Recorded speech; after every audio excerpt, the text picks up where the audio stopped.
ಸತತವಾಗಿ ಕನ್ನಡ ಚಿತ್ರರಂಗದಲ್ಲಿ 35 ವರ್ಷಗಳಿಂದ ಎಲ್ಲರ ನಾಡಿ ಮಿಡಿತವನ್ನು ಹಿಡ್ಕೊಂಡು ಇವತ್ತಿಗೂ ಸಹ ಪ್ರೇಕ್ಷಕರಿಗೆ ಏನು ಬೇಕು ಅದನ್ನು ಕೊರತೆ ಇಲ್ಲದೆ ಕೊಡ್ತಿರುವಂತಹ ನಟಿ ಅಂತ ಹೇಳಿದರೆ ನಮ್ಮ ಶ್ರುತಿ ಅವರು. ಇವತ್ತು ಮತ್ತೊಂದು ಹೊಸ ಸಿನಿಮಾದ ಮೂಲಕ ಪ್ರೇಕ್ಷಕರ ಎದುರು ಬರ್ತಿದ್ದಾರೆ. ಅದು ಸಹ 175ನೇ ಸಿನಿಮಾ, ಎಮೋಷ್ನಲ್ ಕ್ವೀನ್ ಅಂತಲೇ ಹೇಳ್ಬೋದು.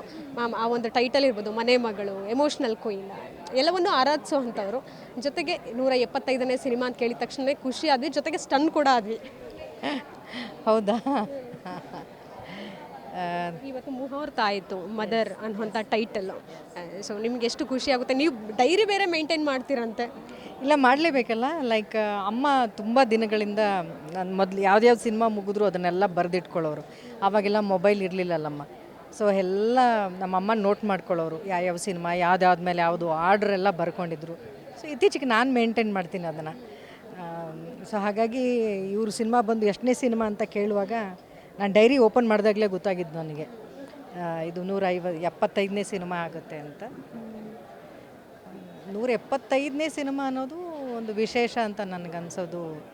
ಇಷ್ಟು ಸಿನಿಮಾಗಳು ನಾನು ಕೆಲಸ ಮಾಡೋದನ್ನ, ಇಷ್ಟು ವರ್ಷದಿಂದ ನಾನು ಸಿನಿಮಾದಲ್ಲಿ ಇದ್ದೀನಿ ಅಂತ ನೆನೆಸ್ಕೊಂಡ್ರೆ ನಿಜಕ್ಕೂ ಖುಷಿ ಆಗುತ್ತೆ. ಒಂದು ಕ್ಷಣ ಏನೋ ಫ್ಲ್ಯಾಶ್ ಬ್ಯಾಕ್, ಆ 35 ವರ್ಷಗಳ ಜರ್ನಿ ಇದೆಯಲ್ಲ ಮ್ಯಾಮ್, ಏನು ಕಲ್ತ್ರಿ, ಇನ್ನೂ ಏನು ಕಲಿಬೇಕು ಅನ್ನೋವಂಥದ್ದು ನಿಮ್ಮಲ್ಲಿ ಅನಿಸುತ್ತೆ? ಯಾಕಂದರೆ ಇವತ್ತಿಗೂ ಸಹ ವರ್ಕ್ಶಾಪ್ ಅನ್ನೋವಂಥದ್ದು ನಾನು ನಂಬ್ತೀನಿ, ಮಾಡ್ತೀನಿ ಅಂತ ಹೇಳ್ತೀರಾ ನೀವು? ಒಂದು ಸಿನಿಮಾ, ಒಂದು ನಿರ್ದೇಶಕರು ಏನೋ ಒಂದು ಹೊಸದಾಗಿ ಪ್ರಯತ್ನ ಪಡಬೇಕಾದ್ರೆ ಎಲ್ಲ ನಮಗೆ ಗೊತ್ತಿರುತ್ತೆ ಅಂತ ಅಲ್ವಲ್ಲ. ಆ ನಿರ್ದೇಶಕರನ್ನ ನಾವು ಅರ್ಥ ಮಾಡ್ಕೋಬೇಕು, ಆ ಪಾತ್ರವನ್ನು ನಾನು ಅರ್ಥ ಮಾಡ್ಕೊಳ್ಬೇಕು. ಸೊ ಎಲ್ಲ ಹೋಗಿ ಕ್ಯಾಮ್ರಾ ಮುಂದೆನೇ ನಿಂತ್ಕೊಂಡು ನಾನು ಕಲಿತೀನಿ ಅನ್ನೋಕ್ಕಾಗಲ್ಲಲ್ಲ. ಸೊ ಶೂಟಿಂಗ್ ಹೋಗೋದಕ್ಕೆ ಮುಂಚೆ ನಮ್ಮ ಕೈಲಿ ಎಷ್ಟು ಸಾಧ್ಯವಾಗುತ್ತೋ ಅಷ್ಟು ತಯಾರಿನ ನಾವು ಮಾಡ್ಕೊಂಡಿದ್ರೆ ಒಬ್ಬ ನಿರ್ಮಾಪಕನಿಗೆ ಅದನ್ನು ಉಳಿಸ್ದಾಗುತ್ತೆ. ಒಂದು ಸಮಯ ಉಳಿಸ್ತೀವಿ. ಅಥವಾ ಒಂದು ಕಥೆಯಿಂದ ಬರ್ಕೊಂಡಾಗ ಒಂದು ಆ ಡೈರೆಕ್ಟರ್ ಕಲ್ಪನೆಯನ್ನು, ಆ ನಂಬಿಕೆಯನ್ನು ಉಳಿಸ್ತೀವಲ್ಲ, ಆ ಒಂದು ಪ್ರಯತ್ನ ಅಷ್ಟೇ ನನಗೆ.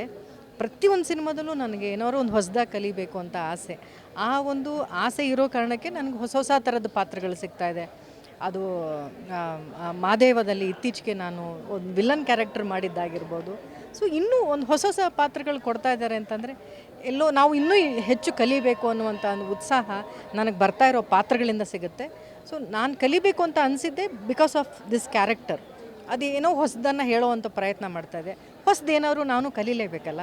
ಹಾಗಾಗಿ ನಾನೇ ಅವ್ರಿಗೆ ಹಿಂಸೆ ಕೊಟ್ಟು ಒಂದು ವರ್ಕ್ಶಾಪ್ ಮಾಡಿ ಅಂತ ಹೇಳಿದ್ದೀನಿ. ಟೈಗರ್ ಪ್ರಭಾಕರ್ ಅವ್ರ ಮದರ್ ಇಂಡಿಯಾ ಸಾಂಗ್ ಕೇಳಿದ್ವಿ, ಆ ಟೈಟಲ್ ಇರ್ಬೋದು. ಈಗ ನಿಮ್ಮದು ಮದರ್ ಅನ್ನೋವಂಥದ್ದು, ಅದಕ್ಕೆ ವಿನೋದ್ ಪ್ರಭಾಕರ್ ಅವ್ರು ಬಂದಿದ್ದು, ಎಲ್ಲ ಒಂದು ಕಡೆ ಕನೆಕ್ಟ್ ಆಗುತ್ತೆ ಅಂತ. It's A small world. ಆಮೇಲೆ ಇಂಡಸ್ಟ್ರಿ ತುಂಬ ಎಲ್ಲಿ ಹೋದರೂ ನಮಗೆ ಬೇಕಾಗಿರೋರೇ ಇದ್ದಾರೆ. ಯಾವ ಸಿನಿಮಾ ನೋಡಿದ್ರೂ ಇನ್ಯಾರನ್ನೋ ರಿಲೇಟ್ ಮಾಡ್ಕೊಳ್ತಾನೆ ಇರ್ತೀವಿ.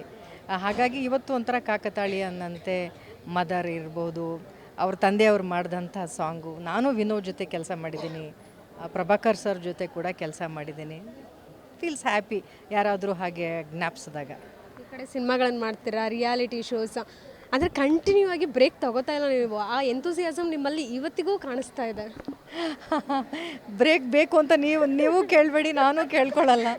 ಬಿಕಾಸ್ ನನಗೆ ಯಾವತ್ತೂ ಬ್ರೇಕ್ ಬೇಕು ಅಂತಲೂ ನನಗೂ ಅನಿಸಿಲ್ಲ.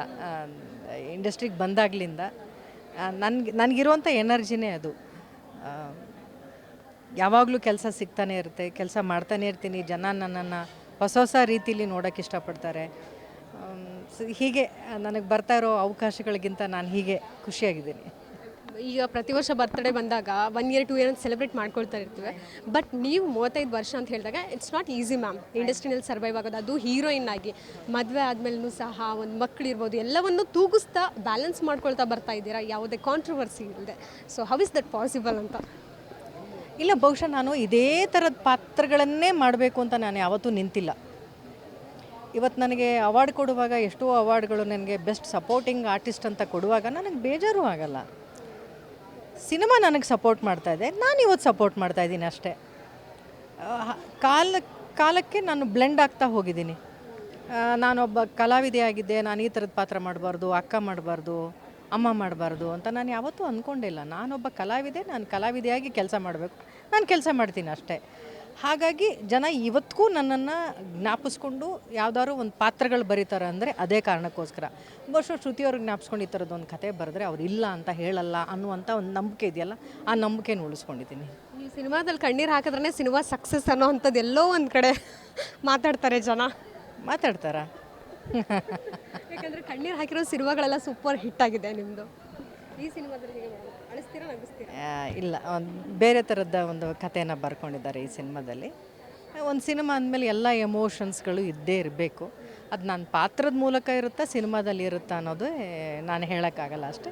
ಒಂದು ಸಿನಿಮಾ ಆದಮೇಲೆ ಎಲ್ಲ ಎಮೋಷನ್ಸ್ಗಳು ಇರಲೇಬೇಕು, ಇದೆ ಈ ಸಿನಿಮಾದಲ್ಲಿ. ಕೊನೆಯದಾಗಿ ನಿಮ್ಮ ಚಾರ್ಮ್ ಕೂಡ ಈಗ ಮಗಳಿಗೆ ಕಂಟಿನ್ಯೂ ಆಗ್ತಾ ಇರುವಂಥದ್ದು ಆ ಲೆಗಸಿ. ಯಾಕಂತ ಹೇಳಿದ್ರೆ ಇತ್ತೀಚಿನ ಫೋಟೋ ಶೂಟ್ಗಳೆಲ್ಲ ನೋಡ್ತಾ ಇದ್ದರೆ ಎಲ್ಲರೂ ಸಹ ರಮ್ಯಾ ಅವ್ರು ಇರ್ಬೋದು, ಪ್ರತಿ ಹೀರೋಯಿನ್ಸ್ ಅವರು ಕಾಮೆಂಟ್ ಮಾಡಿದರು ಸ್ಟನ್ನಿಂಗಾಗಿ ಕಾಣಿಸ್ತಾ ಇದ್ದೀರಾ, ನಿಮ್ಮ ತಾಯಿ ರೂಪವನ್ನು ನೀವು ನೆಕ್ಸ್ಟ್ ಜನ್ರೇಷನ್ಗೆ ಕಂಟಿನ್ಯೂ ಮಾಡ್ತಿದ್ದೀರಾ ಅಂತ ಏನು ಹೇಳ್ತೀರಾ ಮಗಳ ಬಗ್ಗೆ? ಮಾಡಲಿ, ಹಾರ್ಡ್ ವರ್ಕ್ ಮಾಡಲಿ. ಒಂದು ಸಿನಿಮಾ ಅಂತ ಸಿಕ್ಕೋವರೆಗೂ, ಒಂದು ಒಳ್ಳೆ ಪಾತ್ರ ಸಿಕ್ಕೋವರೆಗೂ ಅವಳ ಕೈಲಿ ಆದಷ್ಟು ಹಾರ್ಡ್ ವರ್ಕ್ಗಳು ಮಾಡಲಿ. ಅವಳು ಎಷ್ಟು ಸಾಧ್ಯವಾಗುತ್ತೋ ಅಷ್ಟು ಪ್ರಿಪ್ರೇಷನ್ನ ಮಾಡ್ಕೊತಾ ಇದ್ದಾಳೆ. ಮಾಡಲಿ. ಯಾಕಂದರೆ ಒಂದು ಅವಕಾಶ ಬಂದಾಗ ಆ ಅವಕಾಶವನ್ನು ಉಪಯೋಗಿಸ್ಕೊಳ್ಳುವಂಥ ಶಕ್ತಿ ನಮ್ಮಲ್ಲಿರಬೇಕು. ಅವಳಿಗೆ ಆಸೆ ಇಂಡಸ್ಟ್ರಿಗೆ ಬರಬೇಕು ಅಂತ. ಆಸೆ ಪಟ್ಟಿದ್ದೆಲ್ಲ ಸಿಗಲ್ಲ, ಕಷ್ಟಪಟ್ಟರೆ ಮಾತ್ರ ಸಿಗೋದು ಅನ್ನೋದನ್ನು ನಾನು ಅವಳಿಗೆ ಮನವರಿಕೆ ಮಾಡಿಕೊಟ್ಟಿದ್ದೀನಿ. So she is trying hard. ನಿಮ್ಮೆಲ್ಲರ ಹಾರೈಕೆ ಇರಲಿ ಅವಳಿಗೆ. ಸ್ಟಾರ್ ಹೀರೋಯಿನ್ ಆದ್ರೂ ನಿಮ್ಮ ಇನ್ಫ್ಲೂಯೆನ್ಸಿಂದ ಏನು ಮಾಡಲ್ವಾ ಮಗಳಿಗೆ? ಅಲ್ಲ, ಇನ್ಫ್ಲುಯೆನ್ಸಿಂದ ನಿಮ್ಗೆ ಏನೂ ಸಿಕ್ಕಲ್ಲ. ನೀವು ಜನರ ಮನಸ್ಸನ್ನು ಗೆಲ್ಲೋಕ್ಕೆ ಚಾನ್ಸೇ ಇಲ್ಲ. ನೀವು ಅಲ್ಲಿ ಚೆನ್ನಾಗಿ ಆ್ಯಕ್ಟ್ ಮಾಡಿದ್ರೆ ಮಾತ್ರ ನಿಮಗೆ ಒಂದು ಅವಕಾಶ ಸಿಗುತ್ತೆ ಹೊರತು, ಅಥವಾ ಈ ಇಂಡಸ್ಟ್ರಿಲಿ ನೀವು ಪರ್ಸ್ಯೂ ಮಾಡೋಕ್ಕಾಗುತ್ತೆ ಹೊರತು, ಯಾರೋ ಏನು ನನಗೇ ಸಿಕ್ಕಲ್ಲ. ನಾನು ಶ್ರುತಿ ಅನ್ನೋ ಕಾರಣಕ್ಕೆ ನಾನು ಚೆನ್ನಾಗಿ ಪರ್ಫಾರ್ಮ್ ಮಾಡಿದೆ ಆದರೆ ನನಗೇ ಸಿಕ್ಕಲ್ಲ. ನಾನೊಬ್ಬ ಕಲಾವಿದೆ, ಚೆನ್ನಾಗಿ ಆ್ಯಕ್ಟ್ ಮಾಡ್ತಿದ್ದೀನಿ ಅನ್ನೋ ಕಾರಣಕ್ಕೆ ಮಾತ್ರ ಅವಕಾಶ ಸಿಗುತ್ತೆ. ಅದು ಬಿಟ್ಟರೆ ಸುಮ್ಮನೆ ಯಾರೂ ಅವಕಾಶ ಕೊಡೋದು ಇಲ್ಲ. ಅಂಥ ಅವಕಾಶಗಳನ್ನು ಯಾರೂ ಉಪಯೋಗಿಸ್ಕೊಂಡು ಇದುವರೆಗೂ ಇಷ್ಟು ವರ್ಷಗಳ ಕಾಲ ಇಂಡಸ್ಟ್ರಿಯಲ್ಲಿ ಇದ್ದಂಥ ಉದಾಹರಣೆಗಳು ಇಲ್ಲಮ್ಮ. ಅದು ನನಗೆ ತುಂಬ ಚೆನ್ನಾಗಿ ಗೊತ್ತಿದೆ. ಥ್ಯಾಂಕ್ ಯು ಮಾ. ಇದೆಷ್ಟು ನಟಿ ಶ್ರುತಿ ಅವರ ಮಾತಾಗಿತ್ತು. ಕ್ಯಾಮರಾ ಪರ್ಸನ್ ಪೃಥ್ವಿ ಜೊತೆಗೆ ಕೀರ್ತಿ ಪಾಟೀಲ್, ಗ್ಯಾರಂಟಿ ನ್ಯೂಸ್, ಬೆಂಗಳೂರು.